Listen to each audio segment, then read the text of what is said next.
Almost 15 years ago, teacher assistant Holly Martin took long service leave to travel to remote communities in Western Australia's Kimberley, where horrific child abuse had been reported. There, she saw a need for resources to teach children about how to protect themselves. So she quit her job, remortgaged her home and set up a company to do just that. Holly Martin spoke to Pamela Medlin. Protective education is based on the old protective behaviours program that came to Australia in the late 80s in the place of stranger danger. But because we don't have a world like we had back in the 80s, I now call it protective education because I include consent education, cyber education and all other things that we've added to make the program stronger. Why do we need to teach children these things? Unfortunately, up to 1/3 of Australia's children will suffer some form of sexual abuse before their 18th birthday. So that could be a child being flashed at a bus stop, to kids seeing pornography, right to the most heinous acts. So with protective education, it's about empowering children.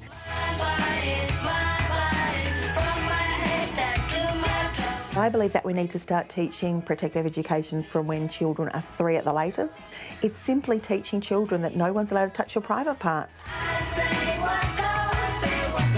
How do you go about teaching these really quite confronting topics to children? I believe that we need to start talking about pornography from 6 at the latest. Now you can imagine at a parent workshop, parents go, you can't talk to my 6-year-old about that.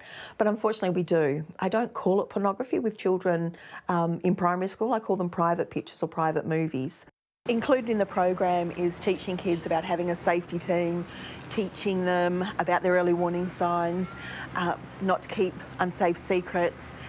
Or we also cover cyber safety and stuff like that because, you know, they're on social media, they're on their phones all the time. A class of 9-year-olds admit to going online when their parents are asleep. So parents really need to get on board and teach these critical lessons with their children and just give them the information that, heaven forbid something should happen, they'll know how to deal with it. Why is your program effective? I believe the success that our program has had is because we use stories, songs and sign language. We teach the way that children retain it, we practice it, we model it. I wear ridiculous jewellery and so the kids will come up and just want to touch it. And I say, I remember, Holly, I need, to get your consent. We teach them this for safe and this for unsafe, and we see it when they're playing. Holly, do you think your program has saved children from harm? Yeah, definitely.